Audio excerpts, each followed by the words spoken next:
Hello guys, अगर आप लोगों को मेरे वीडियोस पसंद आए तो प्लीज़ मेरे चैनल को सब्सक्राइब कर दीजिए। और सुप्रीम स्वॉर्ड वॉरियर के इस एपिसोड के स्टार्टिंग में हम देखते हैं कि मूवी वन के बारे में सुनने के बाद मिस गांग उन फीनिक्स पर चिल्ला रही होती है। क्या तुमने बोला?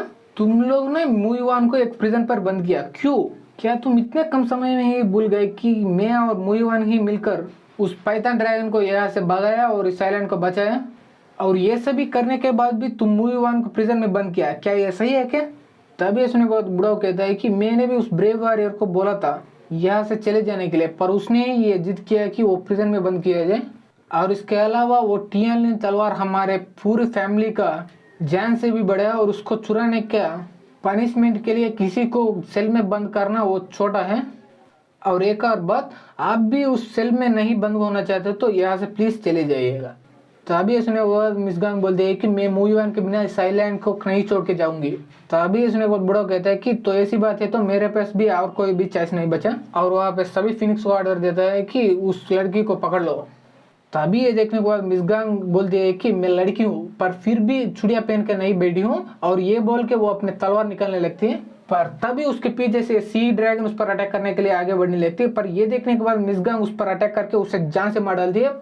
पर तभी वहाँ पे काफी सारे सी ड्रैगन आ जाते हैं। ये देखने के बाद मिस गांग बोलती है कि बुढ़ाओ, हम दुश्मन भर के फिर कभी फाइट करेंगे, पर अब हम इन सारे सी ड्रैगन से निपटना पड़ेगा वरना ये आइलैंड पूरी तरह से बर्बाद हो जाएगा। ये सुनने के बाद बुढ़ाओ भी कहता है कि हाँ ब्रेव वॉरियर, आप सही बोल रहे हैं। और ये बोलने के बाद वो सभी फिनिक्स को ऑर्डर देता है कि सुनो और बैटल के लिए तैयार हो जाओ। और तभी यहाँ पे सीन शिफ्ट होता है उसी प्रेजेंट में जहाँ पर मूवी वन और उस रेड हेड को पकड़ लिया गया है। तभी वो रेड हेड बोल रहे होते हैं कि मुझे माफ करना प्लीज, मेरे वजह से ये सब हुआ है। तभी उसने को मूवी वन बोल रहा होता है कि तुझे माफी मांगने कोई भी जरूरत नहीं, क्योंकि गलती तेरी नहीं बल्कि वो बुढ़ाऊ की है।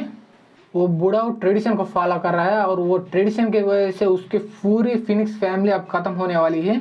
मैं भी मानता हूँ ट्रेडिशन को फॉलो करना अच्छा है, पर वो ट्रेडिशन ऐसा होना चाहिए कि उसको फॉलो करके सबकी अच्छाई होना चाहिए।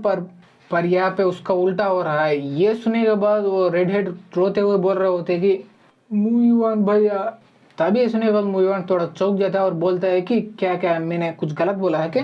तभी सुनने के बाद रेड हेड बोलती है कि नहीं नहीं नहीं, ऐसी बात नहीं है, पर मैं यही बातों को सारी साल ये इन सभी को बोल रही थी, पर कोई भी नहीं इन बातों के साथ एग्री किया। पर मेरे ही शब्द आपके मुंह से सुनने के बाद मुझे थोड़ा रोने जैसा आने लगा भैया। मैं उस बुढ़ाव के साथ काफी सारे साल बहस किया यही बात के बारे में कि उस गॉड ऑफ वॉर के बारे में छोड़ा और यहाँ से चले जाते हैं, और यहाँ रहकर मरने से अच्छा हम किसी भी जगह जाकर रह सकते हैं। और मैं उससे ये भी बोला था कि हम बादल के ऊपर भी उड़ने वाले पक्षी है, पर क्यों हम उस तलवार को प्रेडिक्ट करने के लिए इसी आइलैंड पर अटके पड़े हैं।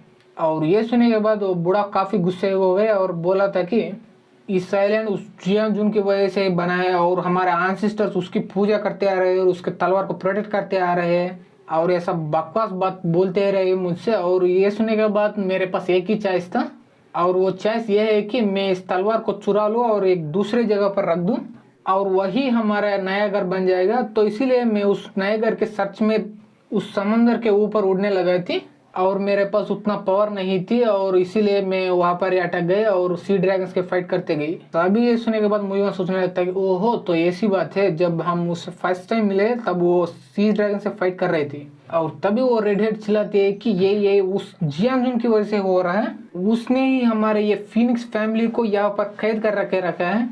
और हमारा बुढ़ाऊ ये समझ रहे है कि उस तलवार को प्रोटेक्ट करने से वजह से हमारे पर उसका ब्लेसिंग्स आ जाएंगे और उसका प्रोटेक्शन आ जाएगा, पर अब तक कुछ भी नहीं हुआ। और ये सब सुनने के बाद मूवी वन ऐसा देख रहा होता है, मनी मन बोल रहा होता है कि मुझे माफ कर दो। पर तभी उसी प्रिजन के बाहर एक सी ड्रैगन आ जाते हैं, और तभी उसे देखने के बाद वहां पर बाहर खड़ा हुआ गार्ड्स बोल रहे होते हैं कि ये कैसा आ गया यहाँ पे। और तभी मूवी वन को उस सी ड्रैगन का बनक लग जाती है और बोल रहा होता है कि बाहर सी ड्रैगन आ चुका है। और ये सुनने के बाद वो रेड हेड चिल्लाती है कि अगर ऐसी बात है तो हमें भी हेल्प करना चाहिए बाहर जाकर। और ये सुनने के बाद मूवी वन भी हाँ बोल देता है और वो खड़े होकर अपने रस्सियों को फाड़ देता है, और उसके बाद वो रेड हेड की रस्सियों भी काट लेता है। और वो बाहर जाते हुए बोल रहा होता है कि तो चलो चलते हैं, उस सी ड्रैगन को चीर के रख देंगे हम। और तभी यहाँ पे सीन बाहर की तरफ एक तरफ सी ड्रैगन मरे पड़े हुए होते हैं और दूसरे तरफ फिनिक्स भी काफी सारे लोग मर चुके होते हैं। और तभी हम मिस गांग को देखते हैं, वो काफी गुस्से से वो सी ड्रैगन को सभी को काट डाल रहे होते हैं। और सिकामोर ट्री पर भी मुइवान और रेड हेड दोनों फाइट कर रहे होते हैं उस सी ड्रैगन से। और मुइवान काफी सारे को काट डालने के बाद बोल रहा होता है कि ये काफी सारे हैं और हम इन्हें सभी को रोक नहीं पाएंगे। तभी सुनने के बाद वो रेड हेड बोल रहे होते हैं कि और अगर ऐसे ही चलता रहा हमारा फैमिली पूरी तरह से बर्बाद हो जाएगा, हमें कुछ करना पड़ेगा। और तभी मुइवान उस रेड हेड से बोलता है कि यही समय है उस टियानलिन स्वॉर्ड को लेने का। और ये बोल के मुइवान और रेड हेड दोनों उस स्वॉर्ड की तरफ भागने लगते हैं। तब हम उस स्वॉर्ड को देखते हैं, वो दोनों काफी देर भागने के बाद उस तलवार के पास फाइनली पहुंच जाते हैं। पर जब मुइवान उस स्वॉर्ड को पकड़ने ही वाला होता है तभी उस पेड़ पूरी तरह से शेक करने लगती है, क्योंकि वहां पे वो पाइथन ड्रैगन आकर उस आइलैंड को पूरी तरह से टकरा जाती है।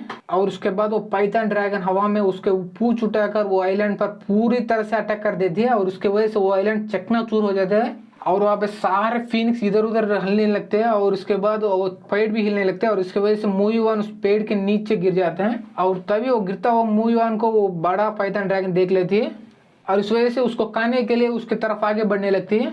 पर तभी रेड हेड फीनिक्स के फॉर्म में आकर मुइवान को बचा लेती है और उसके बाद मुइवान को अपने पीठ पर बिठाकर वो काफी दूर जाने लगती है उस ड्रैगन के अपोजिट साइड में। पर तभी इसे देखने के बाद वो ड्रैगन को काफी गुस्सा आ जाता है और वो गुर्राने लगती है उस फीनिक्स को देखकर। और उस गुर्राने की वजह से काफी सारे पावरफुल साउंड वेव्स वहां पे पैदा होते हैं और इसके वजह से वो रेड हेड अपना बैलेंस पूरी तरह से खो देती है और इसकी वजह से मुइवान भी हवा में ऐसे उड़ने लगता है। और उसके बाद वो पाइथन ड्रैगन और भी जोर से गुर्राने लगता है और इसके वजह से वो रेड हेड का बैलेंस पूरी तरह से खराब हो जाता है और वो नीचे गिरने लगती है। और वो पाइथन ड्रैगन वहीं से कुछ नहीं होता और वो अपने पूंछ को लेकर उस नीचे गिरता हो वो रेड हेड पर पूरी तरह से एक जोरदार अटैक कर देती है। और उस अटैक के बीच में मुइवान भी आ जाते हैं और उस अटैक को कम करने के लिए। और उसकी वजह से कुछ घंटा फर्क नहीं पड़ता और वो दोनों जाकर पानी में गिर जाते हैं। और इसी के साथ हमारे ये वीडियो यहीं पर खत्म हो जाते हैं। वीडियो अच्छी लगी तो लाइक कर दे, सब्सक्राइब कर दे, शेयर कर दे and thanks for watching guys.